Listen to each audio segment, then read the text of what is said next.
Good. Thanks for releasing me. Hello guys, we are back. And we're getting ready now for the next series. It's another best of 5 set, of course.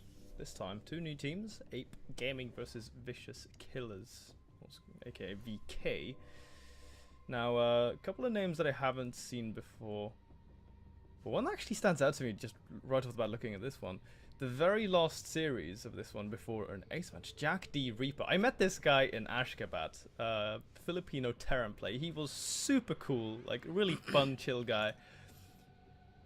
And what really struck me is like he really looks like my older brother. And that was a super weird experience. Like I'm in Ashgabat in like one of the like a very sort of like closed country in the world. And like I turn around and there's this guy's like that what are you doing here? So, and he turns around, it's like different face, of course, but nonetheless, he was like super chill, super cool, really passionate. He did play pretty well in that tournament, actually. It would be cool to see him play here as well. That actually makes me happy. It was like a pleasant surprise, you know, when you see a name you recognize. But we are going to start the day, or this series rather, with Phoenix Sonsky, I believe, is how we're going to pronounce it. Who's going to play versus Strike from VK. That was my take on it as well. I'm glad you got the same pronunciation. Phoenix on ski, maybe like on skis. A Phoenix on skis. I don't know. Phoenix is on skis. I don't know.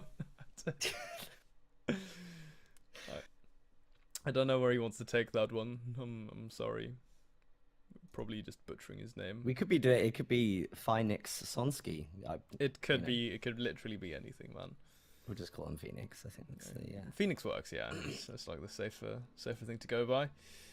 Nonetheless, it's going to be TVT. It's a very cool technical little matchup to start things off for this one. It's going to be on Interloper. How about we load into the map, Dan? Yeah, I'm just getting into that now.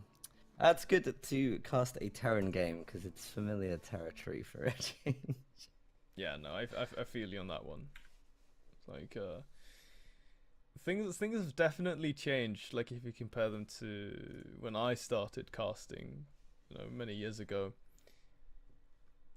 You just sit there like casting your friends' replays, and now I feel as if it's a little bit easier, you know, getting into, in a sense. Do you know what I mean? Like, there's so much technical support in the game. Like, you can watch games with your friends. There are so many replays out there. There's so many VODs.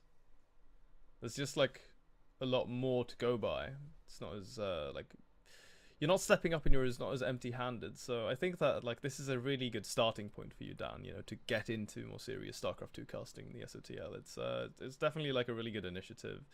And, like, last season we had a lot of fun. Like I said, I met some really good people there. And one of them, you know, he ended up being my, like, consistent co-caster for, like, my projects. So hopefully, you know, this will be a thing for you where maybe you also can find someone to... be casting with regularly for StarCraft 2. At least I would really like to see that. Absolutely. Hey, I'm really enjoying it. So I know that we cast a couple. We did a day, didn't we? We did a little day of casting previously, which was good fun. Yeah, man.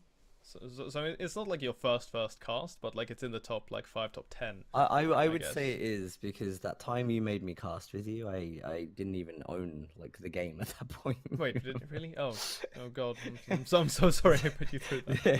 Yeah, I did you a huge favor actually, as I recall. But off the back of that, I mean, I had the interest to get more involved in this. So yeah, so that's you could say that's fair. Yeah, we'll say that.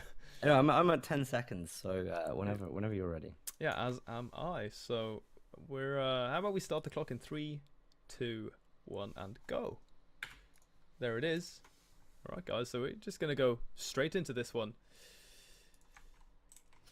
Bam! There it is. So, without further ado, our first player here in the bottom right, in the blue, playing for VK. It is going to be Strike. That's right, and in the top left-hand side of the map, we do have Phoenix. Phoenix is on skis, actually. Phoenix. Nicely named Phoenix. Yeah. Phoenix. He's gonna be playing as the Terran also in our TVT matchup, Tenchi. Yeah, man. It's how do you feel about TVT, by the way? Like, what are your thoughts on this one? Because you play Terran, and I do have some memories of like your very first like 30 games or so, where you were playing TVT, and I think those were some of the first games where you actually managed to survive in the early game. And then because I remember you showed me this replay where a guy built like 10, 15 planetary fortresses, and he was like, what do I do? Like, what? Yeah, my introduction to Terran was plagued with, it's just plagued with trolling, as I think everyone expects. I've had everything from, 50,000 spine crawlers, or as you say, like planetary fortresses. And I get the whole works, but it's been okay actually.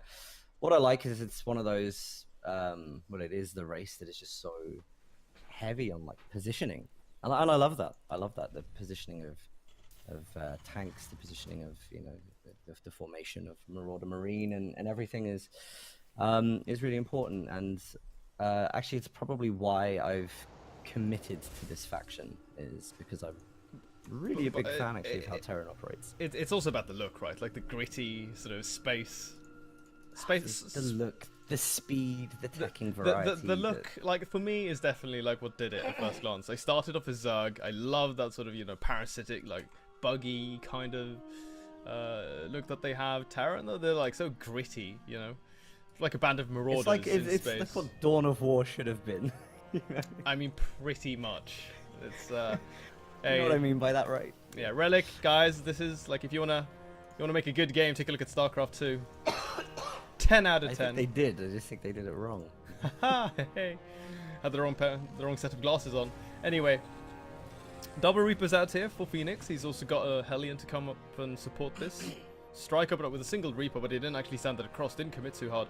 He's got a second Reaper of his own, but obviously, with that one Hellion, gonna be crucial. But oh, okay, it's actually gonna be moving forward there. Both of them trading. Oh, some miscontrol there from Phoenix, attacking the rocks, losing the first Reaper.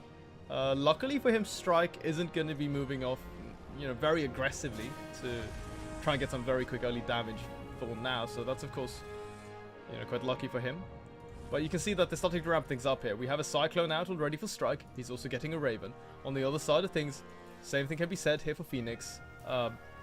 So they are going to have this, very mixed composition early on in the game, which pretty much dominates TVT, where you have a lot of options. Like you have the Raven with the auto turret. The Cyclone is very powerful individually in targeting down individual units. Not too much really in terms of numbers, but it's a very advanced little strike force, if you will. I really like the decision of Hellions just to prevent that kind of Reaper push at the start and potentially the scout. But it looks like he's nearly managed to get in there before the Cyclone came around. So you can see he's trying to push. But I think both players have actually, they've hidden quite a lot at the start with these builds. So not much intel flying around at the moment for either player. Though we do have the base scan just going in. So we will see that Cyclone and Raven for Strike. Yeah, that's actually a really good scan. To use the base scan is... I mean, it's always like, if you can avoid it, you want to, because of the extra muling, of course, but that's like pretty much a perfect scan. That's the money scan right there. He definitely gets his money's worth. You can see that he spot the third CC, sees all the tech. Especially the third command center is crucial, because it really... like from Phoenix's point of view, he does have a little bit of space to work with now. Like he can either decide to be very greedy himself and try to go for a third base. It is going to be a little bit later, of course, or he could just go for some big pressure play, try to do some damage here, because with that investment, his opponent is going to be forced to be a little bit more passive. So I'd say with that, like the world is really his oyster.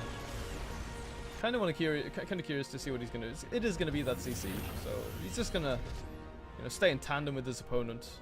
Not going to move out. Strike as well, I think. Looks as if he's going to be pretty passive for now. I find it interesting, really, because... yeah, okay, on one hand he's going to match him with the command center, but... On the other hand, he could, you know, stick to 2 bases and make a very, very strong push to the point that that CC would just be redundant anyway. Maybe a small advantage to be gained there, maybe not. But,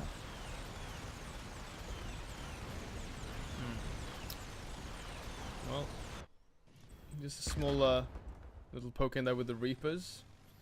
Phoenix is moving across the map now. These rocks getting broken down will stall things out a little bit here. Buy a little bit of time for Strike. He's got the double Raven in position. He does have air control as well with these Vikings. Only, okay, never mind. There's another pair showing up there, so they will have the same amount. It's pretty much going to be about the marine control, but and of course the targeting of the Cyclone.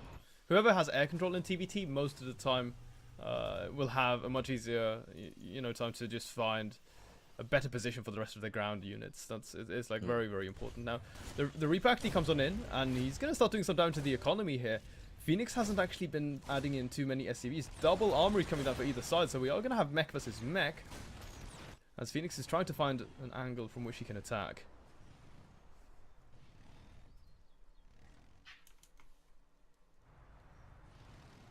yeah, he did have a base scan down previously, so I think he knows what he's going to be coming up against, and looks like he's just working a way that he can start getting those siege tanks set up, start maybe progressing through. Maybe he can lure the Cyclones out into the siege tanks. That might be something he can do, as the Cyclones lock onto the Ravens. And there we go, first shots go off from the siege tanks. Oh! Yeah, he will get it. Nice, it's a nice bait. That is a lot of damage. Now moving forward, Viking stepping in, targeting down that Raven. That's a very good pickup. Might lose a Raven of his own. No, he throws down the point defense drone. That's a very quick little move there. You know, good thinking on his heels in order to keep that alive. And then the mass repair goes down as well. Using this point defense drone, I would really like to see Strike actually step forward and utilize that, but he's not going to pounce on that opportunity now. Here we are with additional Ravens, additional Vikings coming through. Point defense drones for either side, but with the Viking count as well as the additional Raven, Strike will push this back because he just crushes that little air force of his opponent. So there's not too much that he can really do. He's going to be forced to fall back, take his third base, and then you know, readjust his position. But Strike is up by 12 SCVs, and mind you that they're both at equal bases. So not really. It's going to be a bit of a position of recovery here from Phoenix, really. I'm not really sure what he was doing with his third CC there, because kind of went to position and then moved back over to the expansion, to the natural, and then it's gone back again. So I don't know whether he thought maybe it was worth getting it out of there for a potential counter, but a little bit of time lost actually, getting those resources in. But mills come down straight away. Strike is just so far ahead in the economy right now. Yeah, he really is, dude. Because as well, like, he's got the triple muling going on for him. He's still 11 workers ahead. You can still see Strike. He's making 3 SCVs at a time. No SCV production here for Phoenix, which I find to be a little bit odd, really. You really want to make sure that you have a healthy economy. Like, at this stage, you generally want to be around like 60, 65 SCVs optimally. So I'm not really sure what's going on there, like why he's not really paying any attention to that, because it is going to be very important, mind you. Even a 4th command center coming down here for Strike, a 5th command center, so the economical advantage here that we are going to see for the Blue Terran is just going to be so massive by the end of this. I think he's just been restricted, you know. He hasn't he hasn't had the CCs down quick enough. You know, a lot of the time they've been harassed maybe by the Reapers at the start of the game. Lost a couple of SCVs to that way, but this economy boom, we're probably looking at the beginning of the end already, just based on the fact that Strike is going to be able to handle pretty much anything that comes over his way, whilst teching. It's a huge advantage right now. The economy here, as you say, it's going to translate into just an absolutely massive army.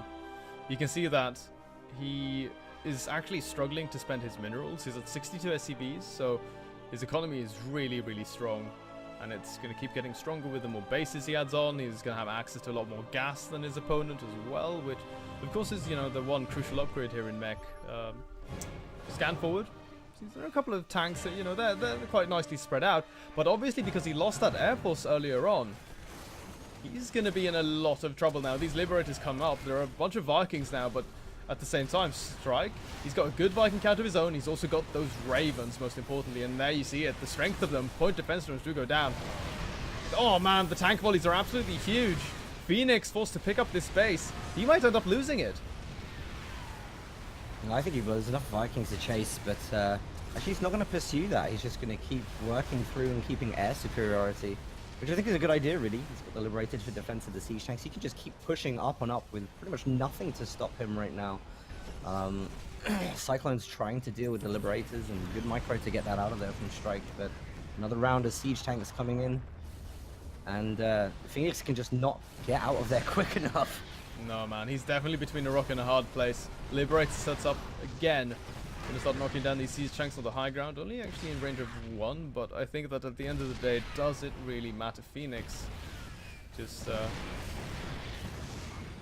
can't really recover from this kind of position, Dan. And I guess the lesson learned here is that you need to have a strong economy, and then also it helps to keep tabs on your opponent's army, so stuff like this doesn't happen. Because he was pretty much unprepared for something like this, you know, so an attack of this magnitude to hit him so quickly.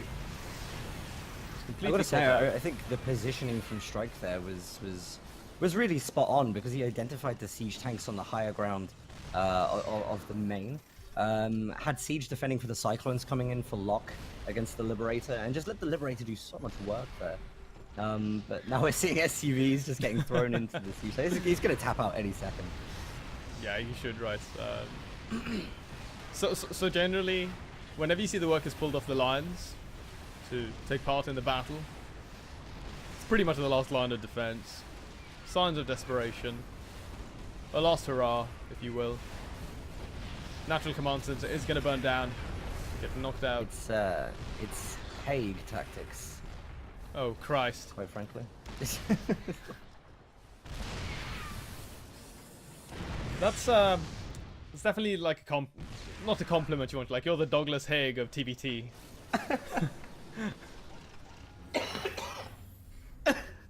Yeah. Operational success guaranteed. Casualties millions. But I do have a 100% track record. We won the Battle of the Somme, boys. Anyway, stepping forward, you can see Phoenix. He's got a couple of Thors. Like he's holding out in his base, which I mean, for all intents and purposes, I don't know. I guess it's like he's going to die a hero's death, a valiant last stand. Dude, look at this army coming in. There are so many tanks. Oh, this is ridiculous. Strike. Yeah, he's not even going to bother sieging them, man. Moving up the rampage towards the main base. Hellbats engaging Thors. Now a couple of them do siege up. With that, it's going to be all she wrote. GG. Strike wins game number 1. Well, that was a close game, Tenchi. I that was a good starting game. I actually think, like, really looking into that something went on with that third CC. I don't know if it was a mistake. Do you know what I mean? Just looking at the way it was just moving away from where he was wanting to deploy it, and I don't know whether it was just like it was misclicked. I think it was. But whatever happened, like, it delayed economy by a lot of time, and the way that I was looking at it was like maybe he thought, based on the failed engagement he had, he was going to get counterattacked and it would be vulnerable. Fair enough, but it was just one of those moments where I looked at it and I thought this has probably ended this game. Yeah, it was. I think there were a couple of indicators like throughout that sort of like really stood out to me, like the lack of SCV production, which is never a good sign. The way that he decided to commit to the engagement as well, because he knows he's up against defender's advantage. He lost the Raven. He took like a pretty big tank volley as well, and he still like stays in the area. And then he pulls back like a little bit later, but not until not before he loses his entire air force, which, like I was saying, it's crucial in Terra vs. Terra to have that up and running, because without it, then we saw the strength of that. Like the Liberators got to set up, the tanks got to set up, and there was nothing you could do to stop Strike's assault forward. No, and it was a shame because Phoenix there, he displayed the opposite. Well, the same. Sorry, he had very good positioning at the start of that. You know, we saw him when he baited out the Cyclones into the siege tanks, and you know, like Strike again. You know, with a better composition added of the Liberators, as you say, kind of tips that over. But you know, Phoenix, I think he played well there. It's unfortunate, really, that economy went up so hard against him. Other than that, I think he would have been fine. I think he displayed a very good gameplay for the majority of that. Like for me, it doesn't really matter like what goes on in the game, because I'd say like 9 out of 10 times I'm always gonna be the person who's like, yeah, you know, I can kind of critique this, I can kind of critique that. Like I'm definitely a little bit picky. so even when we see next to perfect play, I'm like, yeah, well, that one decision, you know. So like I'm always a little bit of the yeah. I'm a can I check glass with you? half empty Sorry, kind of guy. Yeah, what's up? I believe on stream you're only peering out of the left. Wait, the really? left speaker. Yes. Yeah. What? Okay, that is just check that you're. Okay, that is super weird. Yeah, just check that your input is copy left to right if you haven't. I don't recall it was doing it before either. So no, and okay, so yeah, it seems to be the case. Oh damn it! So apparently, because like what I did is like I copied all of my base stream settings over, and then just like swapped around a couple of overlays and stuff. Okay. But it still set itself to mono on the channels in OBS. So that kind of sucks. Yeah. Well, you know, we've got potential 4 left in the series, so maybe we can deal with it for now, and then before we move on to the next. Do you know what I think? I think. How do you think, like, if we just restart quickly as we load into this next game? If you think it will fix it, yeah. Yeah, no, it will. Probably worth doing. It will, because I just went in there and manually changed it to stereo, so we're gonna be good.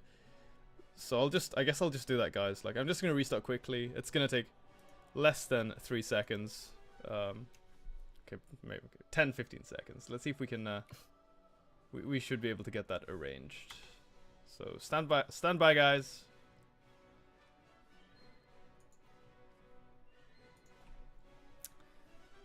Okay, so like I said, going to just restart very, very quickly here. Mind you, you can see that on the overlay, VK found victory in the first game, but we're going to be back in about 25-30 seconds. So please stay with us. See you in a bit.